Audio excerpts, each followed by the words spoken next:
En pleine présentation, ma directrice a frappé violemment la table du poing et a lâché. C'est un désastre. Assieds-toi avant de nous ridiculiser davantage. Le silence s'est installé. Lourd. Certains collègues ont eu un hoquet de surprise. D'autres ont commencé à chuchoter. Mon visage me brûlait. Mais j'ai continué à ranger mes notes, lentement. Elle pensait m'avoir brisé. Elle n'avait aucune idée que la cliente venait de m'envoyer un SMS. Sors de la salle. Laissez-moi un commentaire pour me dire d'où vous m'écoutez et quelle heure il est chez vous.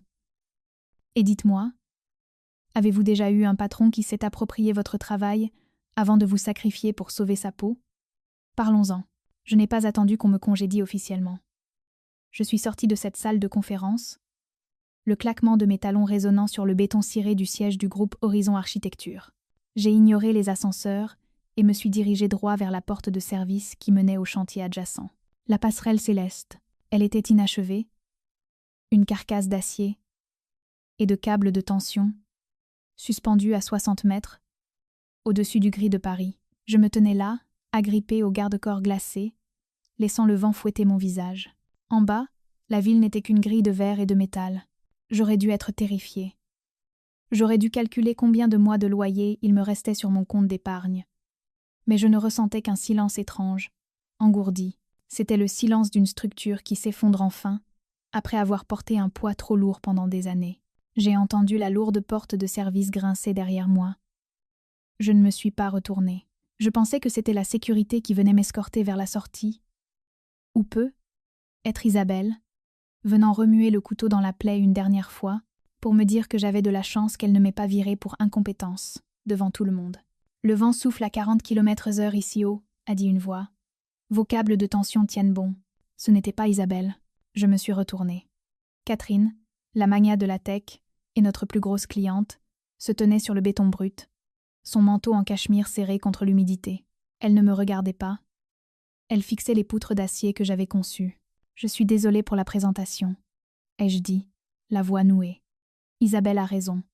J'ai trop poussé sur l'esthétique. L'intégrité structurelle. Arrêtez, a dit Catherine. Ce n'était pas un cri, mais cela avait la force d'un commandement.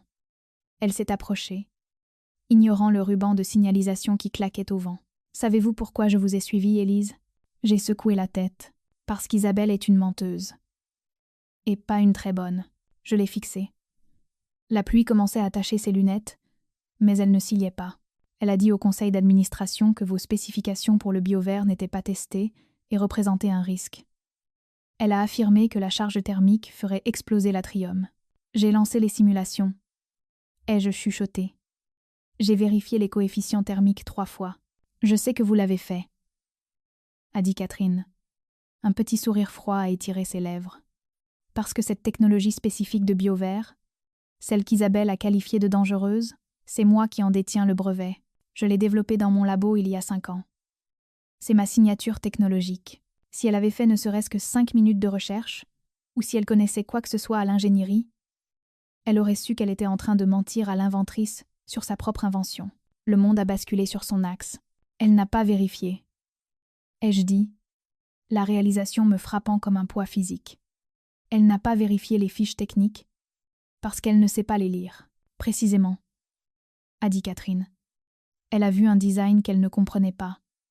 La panique s'est installée, et elle a essayé de le détruire pour sauver les apparences. Elle a essayé de tuer votre carrière pour cacher sa propre obsolescence. Catherine a sorti une tablette de son sac. Elle a tapoté l'écran, affichant un rendu 3D du campus Mon Rendu. Je ne paie pas 35 millions d'euros pour des boîtes génériques et sans risque, Élise. Je paie pour une vision. Et je sais que vous êtes l'architecte, parce que vous étiez la seule dans cette pièce à comprendre la physique de ce que vous construisiez. Isabelle ne faisait que réciter un script qu'elle n'avait même pas mémorisé. Elle m'a regardé, le regard dur et clair. La question est la suivante. Allez-vous la laisser vous écraser, ou allez-vous m'aider à la faire tomber? J'ai regardé l'horizon. L'engourdissement avait disparu. À sa place, il y avait quelque chose de brûlant et de solide. Une fondation. Qu'est-ce que vous voulez que je fasse? Ai-je demandé. Je n'ai pas répondu à Catherine immédiatement. Mon esprit revenait en arrière, 4 ans plus tôt, essayant de situer le moment exact où j'avais remis les clés de ma vie à Isabelle. Les gens demandent toujours « Pourquoi n'es-tu pas partie ?» Ou pourquoi l'as-tu laissé s'approprier ton travail? C'est une question légitime, mais elle suppose que la maltraitance arrive d'un coup. Ce n'est pas le cas. Je n'étais pas une diplômée d'une grande école, avec un réseau et un héritage. J'étais une bosseuse des cours du soir, qui avait payé son diplôme d'architecture en montant des charpentes sous la pluie. Quand le groupe Horizon m'a embauchée, j'avais l'impression d'être une intruse qui s'était glissée dans un bal royal. Je portais des chaussures usées dans une pièce remplie de cuir italien. C'est comme ça que le piège fonctionne. Ce n'est pas une cage dans laquelle on vous jette. C'est un manteau que vous enfilez parce que vous pensez avoir froid. Les psychologues appellent ça la cruauté normalisée. Mais moi, c'est l'effet de la grenouille qu'on est bouillante. Si Isabelle m'avait volé mon travail dès le premier jour, je me serais battue. Au lieu de cela, elle a augmenté la température degré par degré. Au début, elle ne volait pas mon travail. Elle se penchait sur mon bureau, dégageant une odeur de parfum coûteux et de condescendance, et disait « C'est solide techniquement, Élise, mais c'est trop. Brut. Les clients ne comprendront pas les calculs. Laisse-moi traduire tout ça. Laisse-moi le vendre. Prio. Prio. Prio. Prio. Prio. » Je l'ai cru. J'ai cru que mon talent était une pierre brute qui n'avait aucune valeur sans sa taille. Elle m'a convaincu que j'étais le moteur. Elle a militarisé mon syndrome de l'imposteur jusqu'à ce que je la remercie d'avoir effacé mon nom. On est une famille. Ici, disait-elle souvent. C'était sa phrase préférée. On se protège les uns les autres. Mais je réalisais maintenant, face à ce ciel gris, que dans cette famille, j'étais la Cendrillon qui récurait le sol pendant qu'elle allait au bal. J'avais passé 4 ans à construire sa réputation, brique par brique. Je corrigeais ses erreurs. Je la laissais signer mes plans parce que je pensais que c'était le prix à payer.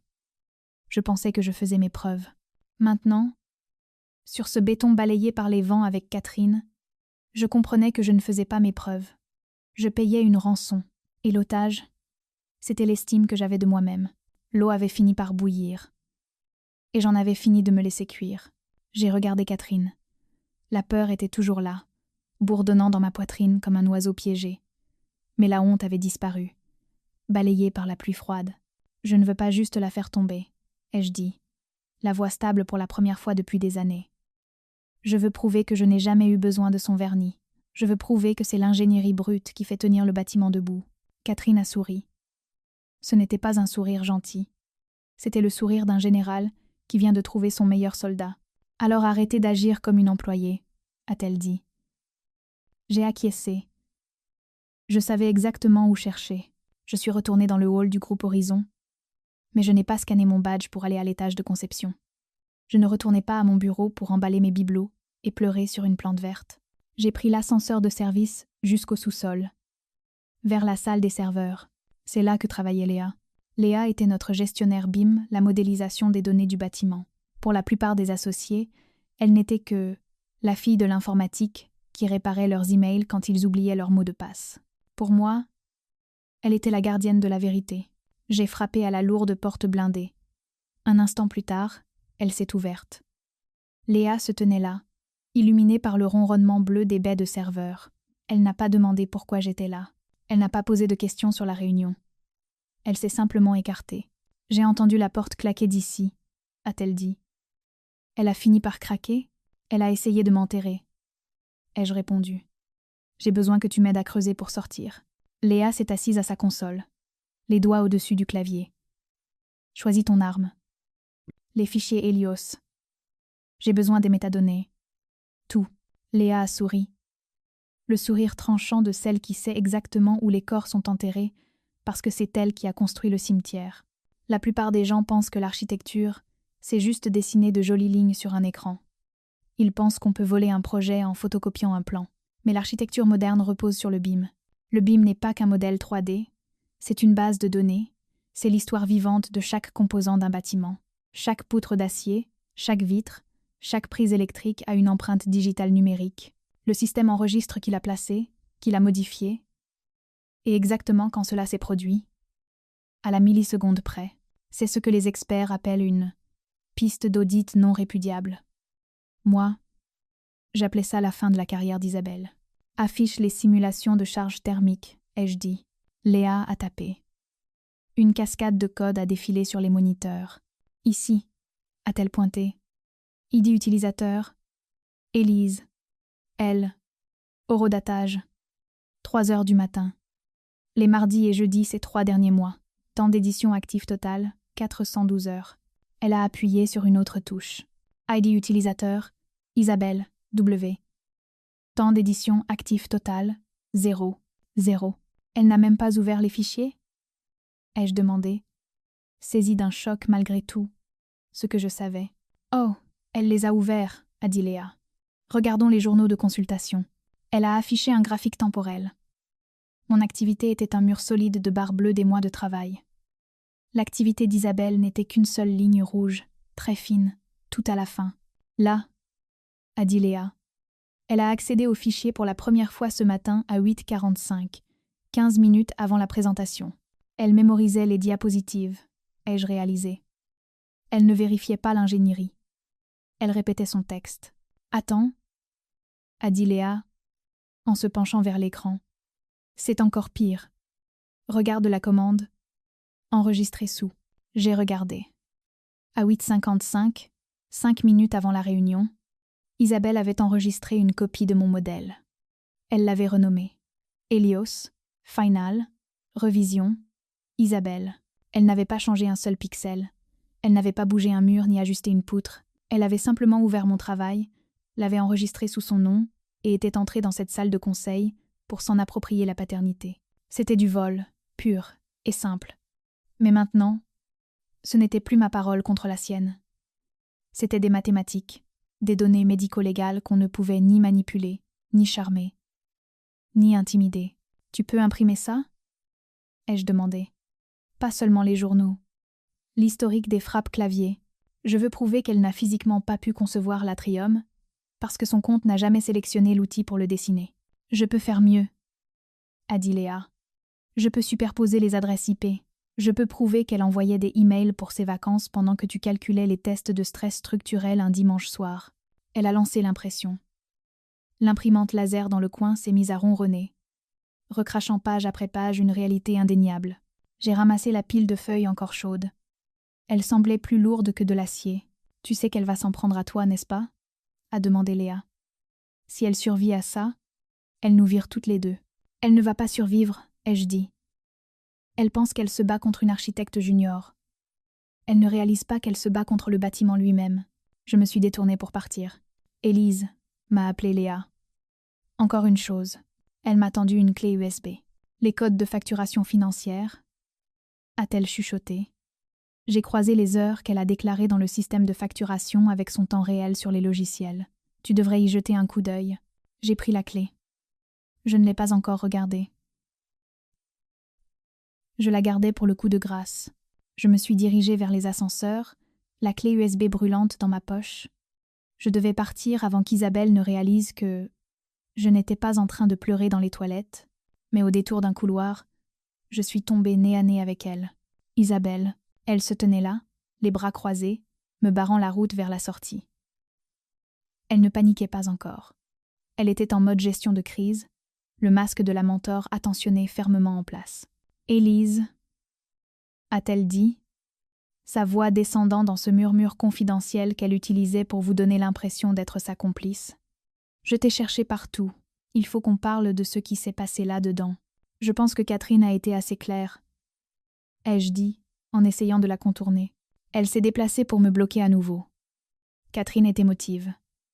C'est une cliente. Elle ne comprend pas la complexité de nos processus internes.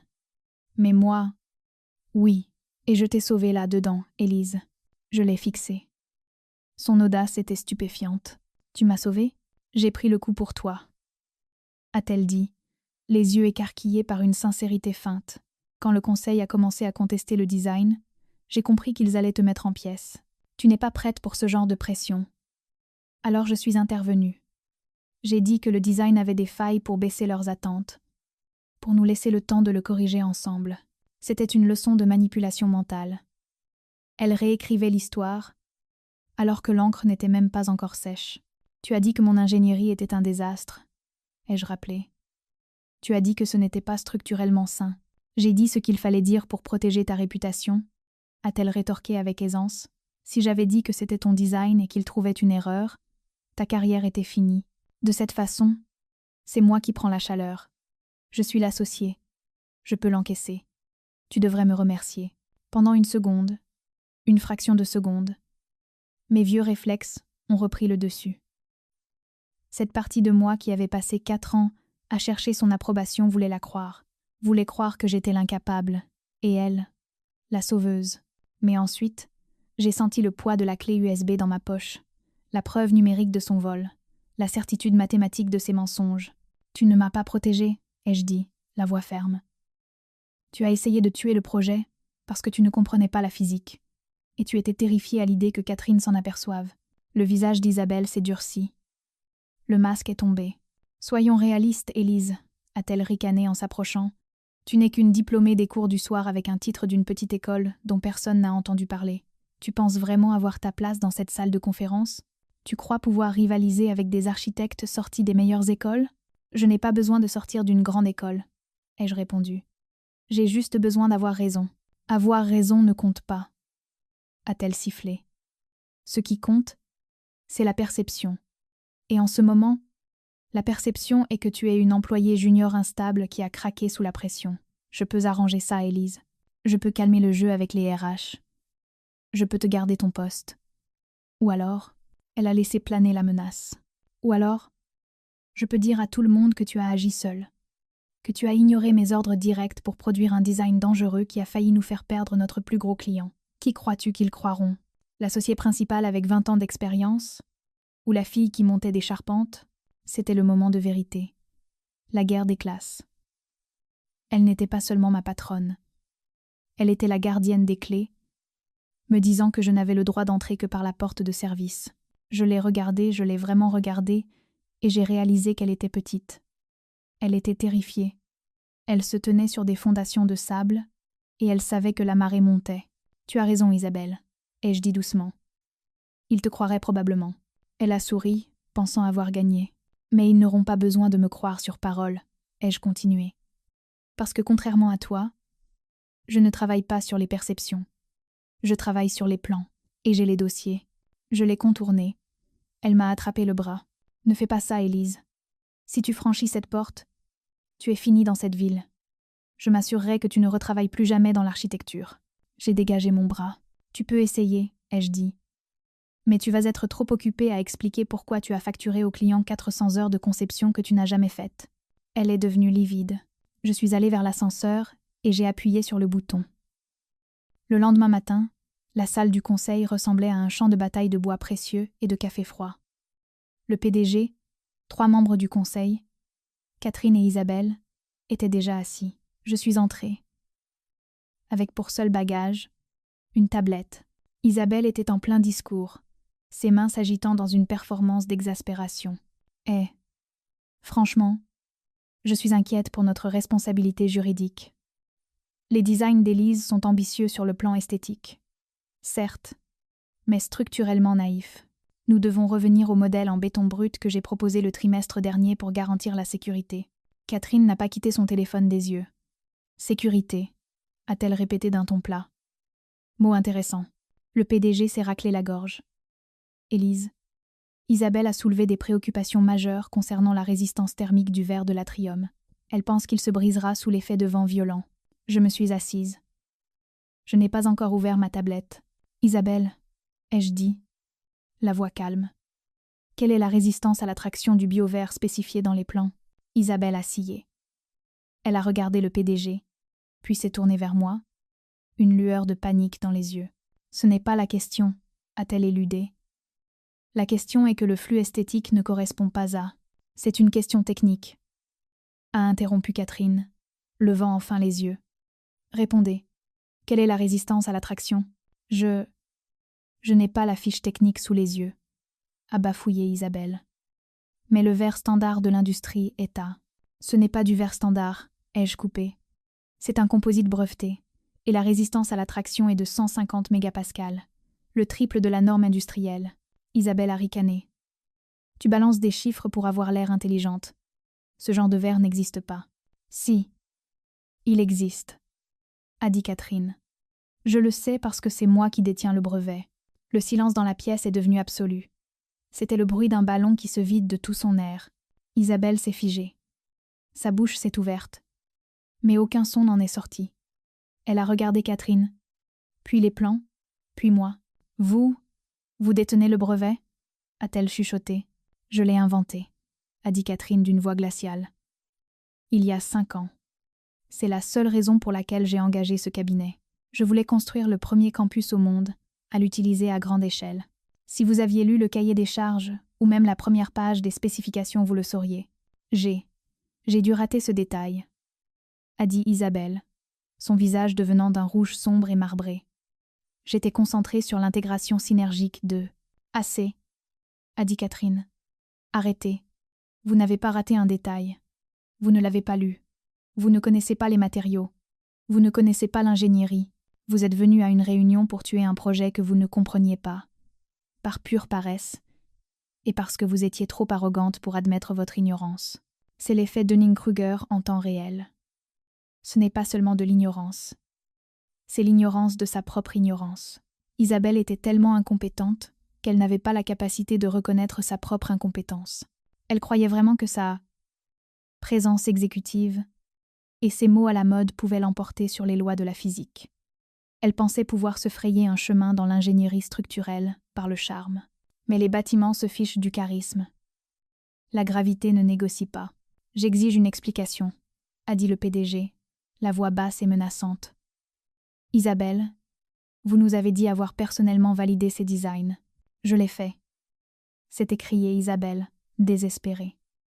J'ai géré l'équipe. J'ai apporté la vision. Élise n'a fait que le dessin technique. Le dessin technique ? Ai-je demandé.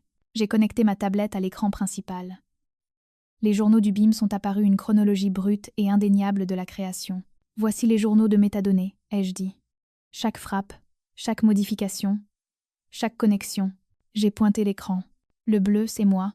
Le rouge, c'est Isabelle. L'écran était un océan de bleu. Des milliers d'heures de travail. Des calculs, des tests de stress, des simulations thermiques. Et puis, un seul point rouge, tout à la fin. Isabelle s'est connectée hier matin. Ai-je dit. Pendant 10 minutes. Elle n'a pas ouvert les fichiers d'ingénierie. Elle n'a pas vérifié les charges. Elle a changé la police de caractère sur la page de garde et a enregistré une copie sous son nom. Les membres du conseil se penchaient en avant, les yeux écarquillés. « Tu n'as pas conçu ce bâtiment, Isabelle, » ai-je dit. « Tu ne l'as même pas regardé. » Isabelle s'est levée, sa chaise grinçant bruyamment sur le sol. « C'est un coup monté. Elle a falsifié les journaux. Je suis une associée principale. Vous allez croire une employée junior plutôt que moi. Nous ne la croyons pas sur parole, » a dit Catherine. Nous croyons les données. Isabelle a regardé autour d'elle, cherchant un allié, un visage amical, n'importe qui pour l'aider à maintenir l'illusion. Mais il n'y avait personne. Le masque était tombé. L'imposteur, ce n'était pas moi, c'était elle. Elle s'est effondrée sur sa chaise, vaincue non pas par un cri, mais par un tableur. La pièce était silencieuse, mais ce n'était pas fini. Isabelle était à terre, mais elle était associée. Elle avait des parts. Elle avait des avocats. Je voyais les rouages tourner dans la tête du PDG, calculant le coût d'un scandale contre le coût d'une transaction. C'est là que la porte s'est ouverte à nouveau. Léa est entrée. Elle n'avait plus l'air de la petite informaticienne du sous-sol. Elle avait l'air d'un procureur. Elle a posé une seule feuille de papier devant le PDG. « Qu'est-ce que c'est » a-t-il demandé. « Ça » a dit Léa. « C'est un croisement entre les codes de facturation du projet et les journaux d'accès au serveur. » Isabelle s'est figée. Elle savait ce qui arrivait. Il n'était plus question de design. Il était question de la seule chose qui importe vraiment au conseil d'administration. L'argent. Isabelle a facturé le projet Helios pour supervision de conception senior et affinage structurel. A expliqué Léa, sa voix tranchant l'air comme un laser. Elle a déclaré 1200 heures facturables ces 6 derniers mois. Elle a pointé le papier. Mais les journaux du serveur montrent qu'elle n'a été active sur les logiciels du projet que pendant 3 heures au total. Et la majeure partie de ce temps consistait à ouvrir des fichiers pour les imprimer. Le PDG a regardé le papier, puis Isabelle. Son visage est passé de la confusion à une fureur noire. « Vous avez facturé 485 000 €, ai-je dit, lisant le total au bas de la page. Pour un travail que vous n'avez jamais fait. C'est des frais administratifs, a bafouillé Isabelle. C'est du temps de stratégie, c'est de la fraude, a dit Catherine. Elle s'est levée, lissant son manteau. J'ai payé ses factures. J'ai payé pour de l'ingénierie, pas pour que vous restiez dans votre bureau à organiser vos vacances pendant qu'Élise faisait tout le boulot. Catherine s'est tournée vers le PDG. Vous avez 2 choix. Vous la virez immédiatement et vous me remboursez chaque centime qu'elle a volé, ou j'appelle mon équipe juridique et nous lançons une procédure pour fraude systémique. Parce que si elle me l'a fait à moi, elle l'a fait à tout le monde. Elle l'a fait à tout le monde. Le PDG n'a pas hésité. Il a appuyé sur l'interphone de la table. La sécurité dans la salle du conseil. Immédiatement. Anne Free. Anne Free. Isabelle n'a pas crié. Le charisme, l'arrogance, la présence exécutive, tout s'est évaporé, ne laissant derrière qu'une petite femme cupide qui avait construit un manoir sur un gouffre. Alors que la sécurité l'escortait vers la sortie, elle s'est arrêtée à la porte et m'a regardée. Il n'y avait plus de haine dans ses yeux. Juste du choc. Elle ne comprenait toujours pas comment la fille de la petite école de province avait pu faire tomber la tour. Ce n'était pas personnel, Isabelle, ai-je dit. C'était structurel. 6 mois plus tard, je me tenais sur la passerelle céleste. Ce n'était plus un chantier. C'était terminé. L'atrium en biovert s'élevait au-dessus de moi, une vague cristalline qui capturait la lumière de Paris pour la transformer en or. Les capteurs thermiques étaient stables. Les câbles de tension chantaient dans le vent, la mélodie d'une mathématique parfaite. Je n'étais plus une architecte junior. J'étais la responsable de conception pour le campus Hélios. J'avais ma propre équipe, mon propre bureau. Et sur la plaque dans le hall, mon nom apparaissait en premier. J'ai sorti mon téléphone et j'ai ouvert le serveur de l'entreprise. J'ai trouvé un dossier enfoui dans les archives. Brouillon, revision, Isabelle, je ne l'ai pas ouvert. Je n'avais pas besoin de revoir les fantômes du syndrome de l'imposteur qui me hantaient autrefois. J'ai réalisé que pendant 4 ans, j'avais attendu que quelqu'un me donne la permission d'être excellente. Je pensais que le talent était quelque chose qu'il fallait quémander. Mais là, à 60 mètres de haut, sur un sol que j'avais construit de mon propre esprit, je connaissais la vérité. On ne demande pas la permission d'être la fondation. On se contente de porter le poids. J'ai sélectionné le dossier. J'ai appuyé sur supprimer.